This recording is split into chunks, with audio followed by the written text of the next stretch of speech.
Hi నేను Satish. You are eliminated అనే shooting కూడా అయిపోయింది. శేఖర్ భాష ఈ వారం ఎలిమినేట్ అయిపోయాడు. 100% డౌట్ లేదు. ఇంకా శేఖర్ భాష బిగ్ బాస్ జర్నీ అయితే ముగిసిపోయింది. క్లోజ్ ఎండ్ కార్డ్ అయితే పడిపోయింది. మరి ఎందుకు శేఖర్ భాష వెళ్ళిపోయాడు ఎలిమినేషన్? ఇది ఫెయిరా అన్ఫెయిరా అంటే 100% ఫెయిర్ గానే జరిగింది. ఏమీ జరగలే.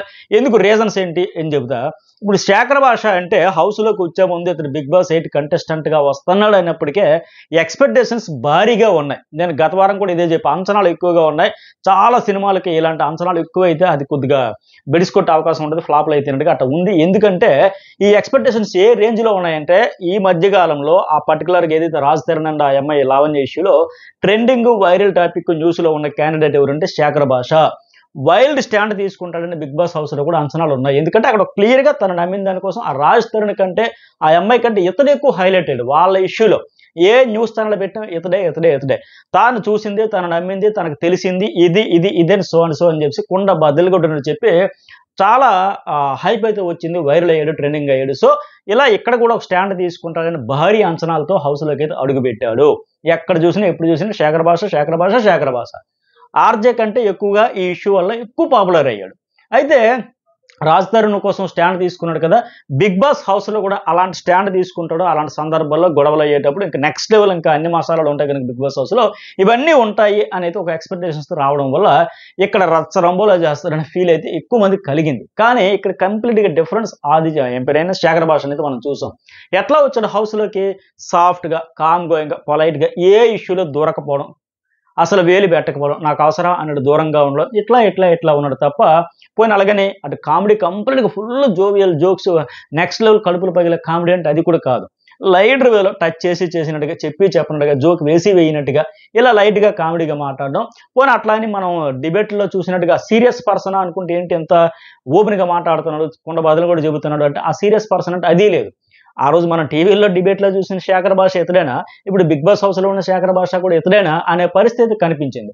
కాంట్రవర్సీ ఉంటుంది, ఫైర్ ఉంటుంది అనుకున్నారు, కానీ అవన్నీ లేవు. అవి భారీ ఎక్స్పెక్టేషన్స్ ఆయన మీద. ఎందుకంటే అలా చూసింది ఎక్స్పెక్ట్ చేస్తారు. అలాగే ఇంకొకటి ఏంటంటే ఇతనికి అవకాశం మరి పెద్ద గొడవలు రాలేదు కదంటే, నామినేషన్కి మించిన గొడవ ఏంటి, నువ్వు ఎందుకు హౌస్లోకి వచ్చో, ఎందుకు ఉండాలనుకుని గట్టిగా డిఫెండ్ చేసుకోవాలి, ఆర్గ్యుమెంట్ చేయాలి. అక్కడ కూడా ఫెయిల్ అయ్యాడు. నామినేషన్లలో అతడితో ఎవరైనా గొడవ పడినా సరే ఈయన గొడవ పడలా. అప్పటికే ఆదిత్యవం స్నేహితుడైనా సరే పదే 2 వారాలు ఇతన్ని నామినేట్ చేసాడు, పక్కనే ఉంటున్నాడు, నెగిటివ్ ఇవ్వాలంటే ఇస్తున్నాడు, యానిమల్ అంటే ఇతనికి వేసాడు, దోమని వేసాడు, తర్వాత కత్తిపోటు పొడిచాడు, తుప్పు పట్టిన కత్తి నేను 100% అయితే ఆయన 120% అని చెప్పి ఇవన్నీ చెప్పినా సరే లైట్ తీసుకున్నాడు. నువ్వు పక్కలో బల్లెమా, నువ్వు నా పక్క నుండి నువ్వేంటి స్పైలాగా ఉన్నావా, నాలో ఇంత నెగిటివిటీ ఆలోచిస్తున్నావు, నీది mind set negative mind set, నాలో నెగిటివ్గా చూస్తాను, నీకు పాజిటివ్ కనిపించట్లేదా, నేను లేజీ అంటావు, నాకు డిఫేమ్ చేస్తాను అని జస్ట్ నన్ను డిఫేమ్ చేస్తానని అడిగా, నువ్వు పక్కలో బల్యం లాంటి స్నేహితుడువా, నీలాంటి నమ్మకూడదని గట్టిగా ఆర్గ్యుమెంట్ చేసుకుంటే బాగుండేది. పైగా మీరు ఇట్లా చేయడం వల్ల ప్రతిసారి ఆయన ఏం చేస్తున్నాడు తప్ప శేఖర్ భాష ఏంటి ఆయన చేయట్లేదని చెప్పి మీరే బ్యాడ్ అవుతారని సున్నితంగా చెప్పాడు తప్ప గట్టిగా ఆర్గ్యుమెంట్ చేసి హీటెడ్ ఆర్గ్యుమెంట్లో తనను తాను డిఫెండ్ చేసుకుని ఉంటుంటే బాగుండేది. మీరు చూసే కోణాన్ని బట్టి ఉంటుందండి. ప్రతిదీ నాలో నెగిటివ్గా చూస్తున్నారు. నాలో ఏవైతే డిఫేమ్గా పాయింట్లు చెప్పారో, నేను లేజీగా ఉంటానని లేకపోతే యాక్టివ్గా ఉంటానని చెప్పారో అవే క్వాలిటీస్ నేను పడుకున్నప్పుడు కుక్కల మురిగే, మరి అబ్బాయి అలాగే ఇంకో మణికంఠ పడుకున్నప్పుడు కూడా కుక్కల మురిగే. వాళ్ళు స్ట్రాంగ్, వాళ్ళు తోపు అని చెప్పి నేను కాదన్నట్టు చెప్పడం ఏంటి అని ఆర్గ్యుమెంట్, హీటెడ్ ఆర్గ్యుమెంట్ నెక్స్ట్ లెవెల్కి తీసుకెళ్ళి ఉంటే బాగుండు. అటువంటివి తీసుకెళ్ళలేకపోయాడు. అందువల్ల ఫెయిల్యూర్ అయితే వచ్చింది. ఈ జర్నీ అయితే ఇప్పటితో ముగిసింది 2 వారాలకి. అయితే ఆయన జర్నీలో బెస్ట్ అంటే ఆ పద సృష్టి, పద సంపద. చాలా మందికి అది నచ్చచ్చు, నచ్చకపోవచ్చు. కానీ ఒక 3 భాషలు 4 భాషల్లో పట్టుంటే తప్ప ఆ గ్రిప్ అయితే రాదు. ఆయన ప్రొఫెషన్లో నేర్చుకున్న ఈ 20 years ఎక్స్పీరియన్స్లో చేసుకున్న పద సంపద, పద సృష్టి అని చెప్పొచ్చు. అది జర్నలిజంలో చెప్పాలంటే ఇలాంటివి పద ప్రయోగాలు చేయాలంటారు. కొత్త పదాలు సృష్టించాలి. ఎవరు సృష్టించకపోతే పాత పదాలు మరుగైపోతుంటే కొన్ని చాలా పదాలు మనం ఇప్పటికే మర్చిపోతుంటాం, మన రూట్స్ నుంచి వచ్చే పదాలన్నీ కూడా. అట్లా ఇలాంటి నేపథ్యంలో చూసుకుంటే వీటి మీద ప్రత్యేకంగా డిక్షనరీలు కూడా ఉన్నాయి. సో ఇలా ఇప్పుడు దోమ అంటే దో మా ఇద్దరు తల్లులు, చిరాక్ అంటే చీరాకు. ఇప్పుడు ఎవరిని అడిగినా చిరాక్ అంటే బిగ్ బాస్ ఆడియన్స్ చిరాక్ అంటే ఫస్ట్ శేఖర్ భాష అన్న మాటే గుర్తొస్తుంది. అలాగే ముంబై అంటే మామ బ్రదరు, ముంబై కోసం కూడా చెప్పాడు మా బ్రదరు, మా మేనమామ ఇల్లు అని చెప్పడం.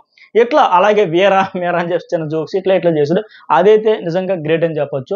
ఎంత స్టడీ చేసి, ఎంత ఆలోచించి అట్లా ఇన్వాల్వ్ అయ్యి అలా చేసాడు. అయితే మెయిన్ ఏంటంటే బిగ్ బాస్కి కావాల్సిన కంటెంట్ ఒక కంటెస్టెంట్గా ఆడియన్స్ ఎక్స్పెక్ట్ చేసినంత అయితే కావాల్సినంత కంటెంట్ ఇతని నుంచి అయితే రాలేదు. స్టాండ్ తీసుకుని తప్పో ఒప్పో చెప్పాలి, ఎక్స్పెక్ట్ చేయడం కూడా ఇతరుల నుంచి దండుగా అనే పరిస్థితి వచ్చేసింది. సో మైలేజ్ అయితే రాలా. అంటే హౌస్ ఇప్పుడు బిగ్ బాస్ టీంకి కూడా ఇతరు నుంచి ఇంకా కంటెంట్ వస్తుందంటే 2 వారాలు చూసారు, స్క్రీన్ స్పేస్ కూడా రాలేదు, రాబట్టుకోవాలి, ఆయన తెచ్చుకోలేకపోయాడు కూడా. అతను ఇది.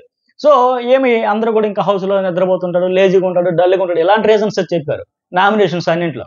ఫుల్ కామెడీ కాదు, ఫుల్ ఫైరీ కాదు, యాక్టివ్ లేడు, ఈ టైప్ చెప్పుకుంటూ వచ్చారనమాట. సో ఆ జోక్స్ కూడా నెమ్మదిగా రెండో వాడు వినాలి, మూడో వాడికి వినపడకూడదు అని లెక్క చెప్పడం, ఇవన్నీ కూడా. అయితే లాస్ట్ వీక్ నేను చెప్పా, ఇతడు అన్ఫైర్ ఎలిమినేషన్ అని కొందరు ఒకళ్ళిద్దరు కామెంట్ పెట్టినారు ఇన్స్టాలో కూడా.